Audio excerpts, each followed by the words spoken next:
Genesis chapter 42. Now Jacob saw that there was grain in Egypt, and Jacob said to his sons, "Why do you look at one another?" He said, "Behold, I have heard that there is grain in Egypt. Go down there, and buy for us from there, so that we may live, and not die." Joseph's 10 brothers went down to buy grain from Egypt. But Jacob didn't send Benjamin, Joseph's brother, with his brothers, for he said, "Lest perhaps harm happen to him." The sons of Israel came to buy among those who came, for the famine was in the land of Canaan. Joseph was the governor over the land. It was he who sold to all the people of the land. Joseph's brothers came, and bowed themselves down to him with their faces to the earth.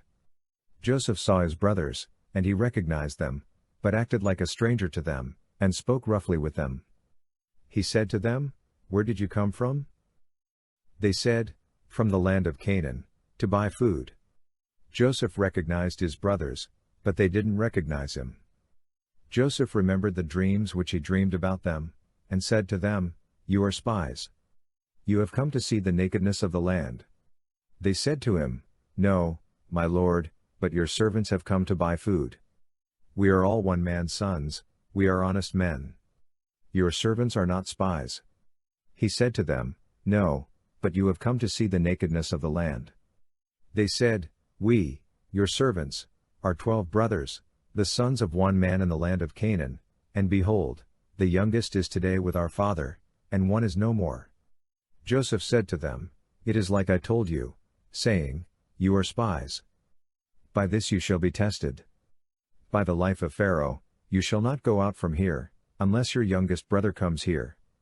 Send one of you, and let him get your brother, and you shall be bound, that your words may be tested, whether there is truth in you, or else by the life of Pharaoh surely you are spies." He put them all together into custody for 3 days. Joseph said to them the 3rd day, "Do this, and live, for I fear God. If you are honest men, then let one of your brothers be bound in your prison, but you go, carry grain for the famine of your houses. Bring your youngest brother to me, so will your words be verified, and you won't die." They did so.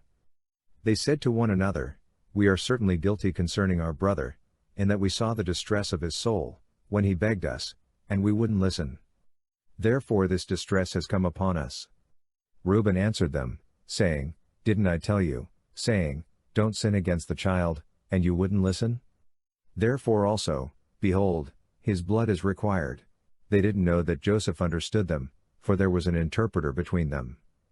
He turned himself away from them, and wept. Then he returned to them, and spoke to them, and took Simeon from among them, and bound him before their eyes. Then Joseph gave a command to fill their bags with grain, and to restore each man's money into his sack, and to give them food for the way. So it was done to them. They loaded their donkeys with their grain, and departed from there. As one of them opened his sack to give his donkey food in the lodging place, he saw his money. Behold, it was in the mouth of his sack. He said to his brothers, "My money is restored. Behold, it is in my sack." Their hearts failed them, and they turned trembling to one another, saying, "What is this that God has done to us?" They came to Jacob their father, to the land of Canaan, and told him all that had happened to them, saying, "The man, the lord of the land, spoke roughly with us, and took us for spies of the country. We said to him, We are honest men. We are no spies. We are 12 brothers, sons of our father, one is no more, and the youngest is today with our father in the land of Canaan. The man, the lord of the land, said to us, By this I will know that you are honest men, leave one of your brothers with me, and take grain for the famine of your houses, and go your way. Bring your youngest brother to me. Then I will know that you are not spies, but that you are honest men. So I will deliver your brother to you, and you shall trade in the land." As they emptied their sacks, behold, each man's bundle of money was in his sack. When they and their father saw their bundles of money, they were afraid. Jacob, their father, said to them, "You have bereaved me of my children. Joseph is no more, Simeon is no more, and you want to take Benjamin away. All these things are against me." Reuben spoke to his father, saying, "Kill my 2 sons, if I don't bring him to you." Entrust him to my care, and I will bring him to you again. He said, My son shall not go down with you, for his brother is dead, and he only is left. If harm happens to him along the way in which you go, then you will bring down my gray hairs with sorrow to Sheol.